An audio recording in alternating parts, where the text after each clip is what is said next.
Hello दोस्तों, जय श्री कृष्ण, राधे राधे। तो दोस्तों, आज की कहानी है जगन्नाथ जी की मूर्ति में हाथ पैर क्यों नहीं होते, अधूरी प्रतिमा का क्या है रहस्य। तो इन सब बातों की आज चर्चा इस वीडियो में करेंगे, तो ये वीडियो में अंत तक सुने। जगन्नाथ रथ यात्रा इस साल 27 जून से शुरू हुई है, जिसका हिस्सा लाखों श्रद्धालु बने। यह यात्रा भगवान जगन्नाथ, बलभद्र और देवी सुभद्रा को समर्पित है। हिंदू धर्म में इसका बहुत ज़्यादा महत्व है। वही आइए इस वीडियो में भगवान जगन्नाथ की अपूर्ण प्रतिमा का रहस्य के बारे में सुनाते हैं। तो सुनाने से पहले कमेंट बॉक्स में लिखें भगवान जगन्नाथ की जय। जगन्नाथ जी की मूर्ति का रहस्य। जगन्नाथ रथ यात्रा बहुत पुण्यदायी मानी जाती है। जगन्नाथ रथ यात्रा की शुरुआत 12वीं शताब्दी में हुई थी। यह भगवान जगन्नाथ को समर्पित है। ओडिशा के पुरी में स्थित भगवान जगन्नाथ का मंदिर हिंदू धर्म के 4 धर्मों में से एक है। हर साल आयोजित होने वाली यह रथ यात्रा दुनिया भर में आकर्षण का केंद्र होती है। यह पावन यात्रा आषाढ़ महीने के शुक्ल पक्ष की द्वितीय तिथि को शुरू होती है, जिसमें भगवान जगन्नाथ, उनके बड़े भाई बलभद्र और बहन सुभद्रा अपने अपने रथों पर सवार होकर अपने मौसी के घर यानी गुंडीचा मंदिर जाते हैं। वहीं इस मंदिर और यहाँ की मूर्तियों से जुड़े कई रहस्य हैं, जिनमें से एक सबसे बड़ा रहस्य यह है कि भगवान जगन्नाथ, बलभद्र और सुभद्रा की प्रतिमाएं अधूरी क्यों हैं, उनके हाथ पैर के पंजे क्यों नहीं हैं। तो आइए इस अनूठी प्रतिमा के पीछे के रहस्य के बारे में जानते हैं। अधूरी प्रतिमा का रहस्य क्या है? भगवान जगन्नाथ की अधूरी मूर्तियों के पीछे कई सारी पौराणिक कथाएं प्रचलित हैं, जिनमें से एक का जिक्र हम अपने इस वीडियो में करेंगे। ऐसा माना जाता है कि जब भगवान कृष्ण ने अपने शरीर का त्याग किया तो पांडवों ने उनका दाह संस्कार किया, लेकिन उनके शरीर जलने के बाद भी हृदय नहीं जला, जिस कारण पांडवों ने उनके हृदय को पवित्र नदी में प्रभावित कर दिया।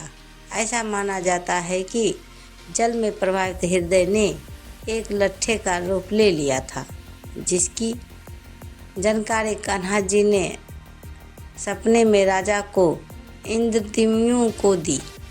इसके बाद राजा ने उस लट्ठे से भगवान जगन्नाथ, बलभद्र और सुभद्रा जी की मूर्ति को बनाने का संकल्प लिया।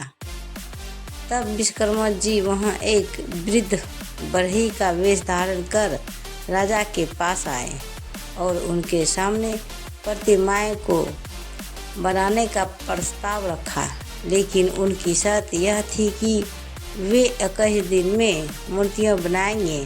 इस दौरान उन्हें किसी भी कमरे में अकेले काम करने दिया जाए और कोई भी वहां आए जाए ना। इसके साथ ही उन्होंने ये भी कहा कि अगर शर्त तोड़ी गई तो वे उसी समय काम छोड़ देंगे। राजा ने उनकी शर्त मान ली और विश्वकर्मा जी ने एक बंद कमरे में मूर्तियों को बनाना शुरू किया। कमरे से लगातार औजारों की चलने की आवाज़ें आती रही। 14 दिन बीतने के बाद रानी गुंडीचा के मन में विचार आया कि कहीं बूढ़े बढ़ई को कुछ हो तो ना गया हो। उन्होंने राजा से दरवाज़ा खोलने का आग्रह किया। राजा ने रानी के कहने पर 21 दिन पूरे होने से पहले ही दरवाज़ा खोल दिया। इस वजह से अधूरी रह गई प्रतिमाएं। जैसे ही दरवाज़ा खुला, भगवान विश्वकर्मा गायब हो गए और अंदर भगवान जगन्नाथ, बलभद्र और सुभद्रा की प्रतिमाएं अधूरी रह गई। भगवान जगन्नाथ और बलभद्र के छोटे छोटे हाथ थे, लेकिन पैर नहीं थे, जबकि सुभद्रा की प्रतिमा में हाथ पैर बने ही नहीं थे। राजा को अपनी गलती का एहसास हुआ, लेकिन उन्होंने इसे भगवान की इच्छा मानकर इन्हीं अधूरी मूर्तियों को मंदिर में स्थापित कर दिया।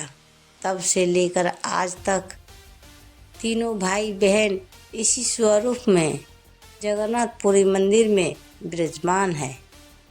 तो कहानी दोस्तों यहीं समाप्त होती है। तो प्रेम से बोलिए जय जगन्नाथ भगवान की जय। तो मैं हमेशा कोशिश करती रहूँगी दोस्तों कि आपको मेरी कहानी पसंद आए। मुझे आप सभी की साथ की बहुत ज़रूरत है दोस्तों, रहे और रहेगी। मुझे अभी तक जो भी सब्सक्राइब नहीं की, प्लीज़ हमारे चैनल को सब्सक्राइब करें और अपनी राय अवश्य दें। आपकी दोस्त। तो ये कहानी पूरा सुनने के लिए दोस्तों शुक्रिया। दोस्तों कहानी ज्ञानवर्धक ऐसी कहानी से जुड़ी सुनने के लिए हमारे कमेंट बॉक्स में ज़रूर बताइएगा। कहानी को पूरे सुनने शुक्रिया। तो प्रेम से बड़ी जय माता दी, हर हर महादेव। तो दोस्तों ऐसे वीडियो देखने के लिए हमारे चैनल सब्सक्राइब करें और वीडियो को लाइक जरूर करें। धन्यवाद। तो दोस्तों मिलते हैं अगले वीडियो के साथ। तब तक बाय बाय दोस्तों।